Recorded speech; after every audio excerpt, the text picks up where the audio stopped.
People often say that teenagers are rude, ungrateful, and disrespectful. This hasn't been my lived experience online. I've actually seen the exact opposite. My teenage audience on Miss Estruch Biology are some of the most respectful, polite, and grateful people that I've ever worked with. Whereas the adults coming across my teacher focus page, Miss Estruch Teach and Tell, well, they are the ones that leave the unnecessary and disrespectful comments. So I'm going to be diving into today, why is it that it seems students respect their teachers and are grateful, whereas adults or non-teaching adults do not? Hey there teachers, welcome to Miss Estruch Teach and Tell, the podcast where every week I dive into all the tips and tricks that make teaching life so much easier. Whether you're a veteran educator, an early career teacher learning the ropes, or balancing the classroom with being a busy parent, this will help you streamline your workload and bring a bit more balance to your life. You bring the coffee and I'll bring the teach and tell. Hey everyone, and welcome back to Miss Estruch Teach and Tell, your weekly podcast filled with practical tips, strategies to streamline your workload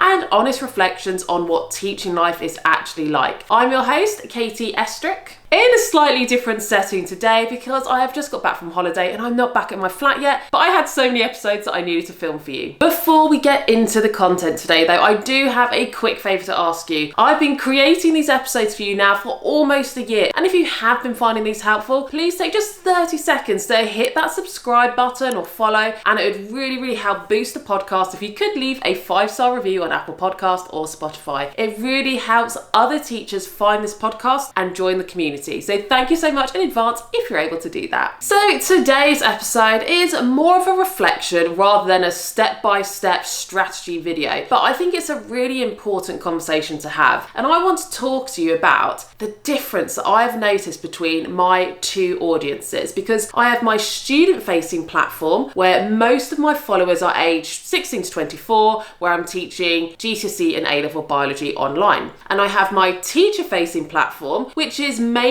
adults over 30 that follow me, and that's where I'm sharing teaching tips, strategies. Well, you're watching now, it's this platform. And the comments that I get on my social media platforms and YouTube on these two different platforms, well, the contrast could not be more striking. When I post on my student platform, Miss Estruch Biology, the comments are overwhelmingly positive. Teenagers, yes, the very group that society have often labelled and stereotyped as rude, ungrateful, are actually some of the most respectful people online from my experience. And they will thank me when they've watched a video. They will say, oh, you're best teacher ever. They'll tell me their videos have helped them feel more confident, how grateful they are, and how grateful they are for teachers and the support that they get. And when I contrast this to the imbalance of more negative comments I get on Miss Estruch Teach and Tell, which is aimed at teachers, it did get me thinking. Now, I do want to be fair before we jump into this, because of course not every adult is leaving rude comments. Many of the people that are commenting, especially those who aren't teachers but still value education, are polite and they're respectful. And the teachers that are commenting have all been grateful and respectful. But when I compare the two platforms, the overall set of comments, well, the disparity was impossible to ignore, and it really got me thinking about the public's perception of teachers. So I had to think about this, because you could argue that my student-facing platform, the types of students that would be watching that content are conscientious, hardworking, they've really got some big ambitions because they're doing all of that extra work, watching my videos on YouTube. So of course they're more likely to be the kind of students who would be polite and grateful. But my student-facing content, just like my teacher-facing content, the way the algorithm works on TikTok in particular and also on YouTube is it gets pushed out to non-followers as well. That's just how social media works nowadays.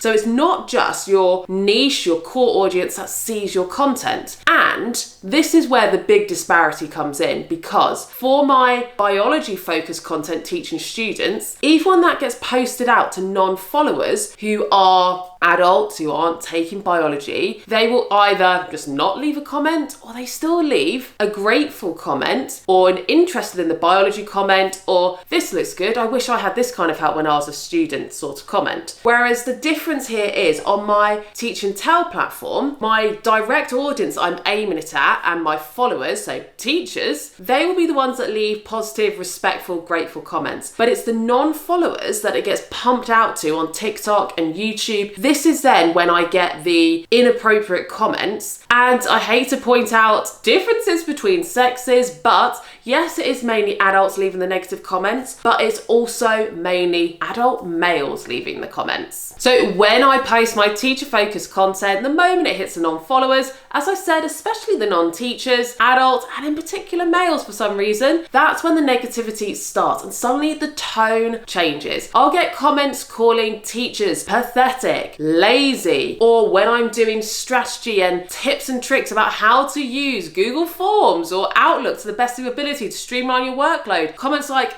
what year is this that teachers don't know that already? And it's never constructive criticism or shock at the difficulties teachers might face, or maybe potentially the lack of training that schools are able to afford for them, and therefore platforms like mine exist. It's just downright disrespectful. And what's key is it's never coming from teachers. Teachers seem to get it. They're grateful. They understand the workload, the context. It's the wider adult public, the people who haven't been in the classroom for years, who seem to feel it's okay to throw the insults. So it got me thinking, why is this? Why are the students who supposedly are stereotyped as don't respect authority are actually the ones who are showing respect and gratitude online, while some adults feel entitled to tear teachers down? And I thought about this a lot, and part of it is perception. There is this long-standing narrative in the media that teachers are lazy. We work 9 to 5, we get long holidays, we get a good pension, and yet we still moan and we go on strike and we demand more money. And there's this caricature that gets repeated about teachers in that way. And I think when people hear that enough in the media, they just start to believe it and they think we have got an easy ride. So when they see teachers like me sharing workload hacks online, their reaction isn't appreciation, it's resentment that your job is already easy enough. Why on earth are you doing hacks? Do you do nothing all day? You're still trying to make your workload even less. Then there's also the fact that everyone has been to school, and that experience gives some people a false sense of expertise, I think. And they think, well, I sat in a classroom for 12 years, so I know what good teaching looks like. And because of that, some people then feel entitled to pass judgment on what teaching as a job, as a career, is actually like, and they feel like armchair experts. But I guess when you're a student, and you're living it right now, you're right in the middle of your A-levels, your GCSEs, you know how much of a difference it can make when a teacher takes the time to explain something well or give you extra support in break time, lunchtime, and you feel that benefit immediately, and so you are grateful. And adults, especially those long removed from education, might forget that, or they might have actually had a very different experience at school, because I do think the way that teachers behave with students now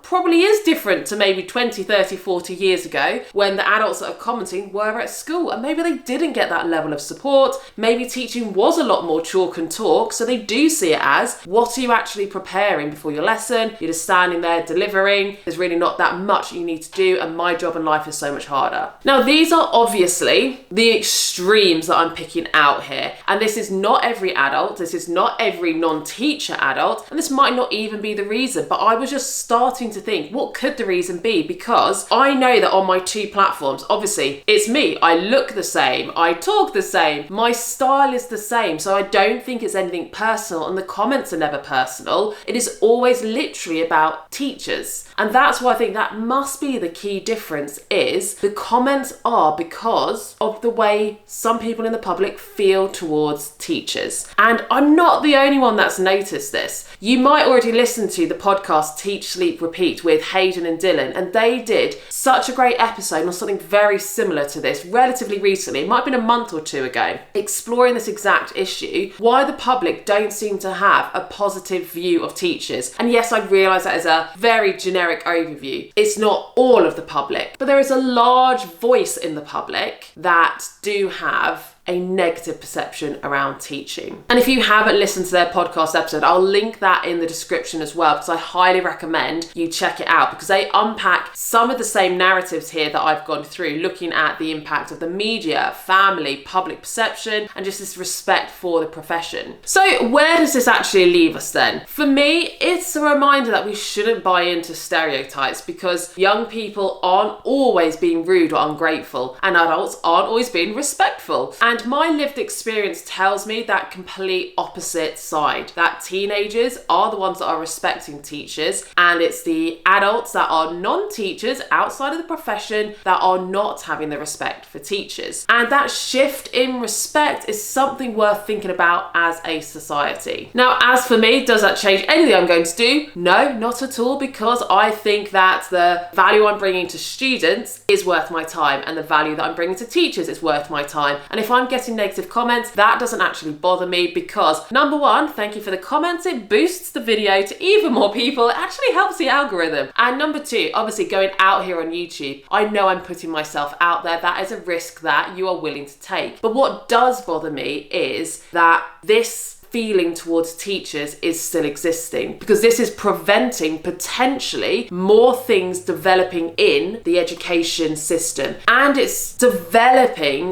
this negativity towards teachers, which makes an already challenging profession even more challenging for teachers who are living this and not getting the support. So that is the reason that those negative comments bother me, is how it affects teachers as a whole and how they're not being listened to and just being undermined. And again, it's not everyone, of course it's not. But my final question for you is then, when and why does that respect for teachers change? Because it seems like the vast majority of students are leaving school respecting their teachers and being grateful. So at what point does this then change that people's opinion and perception of teachers as being lazy, pathetic, moaning, wanting more money, going on strike, change? And most importantly, how can we rebuild this and change it so that the profession of teaching is much more highly respected? Because we have a recruitment crisis in teaching. Nowhere near as many people are going into teachers, and so many good teachers are leaving. And one of the problems has got to be because it's not seen as a respected profession anymore. And we need to change that so that we can make sure that the education system doesn't crumble and that we do still get to provide students the best possible education.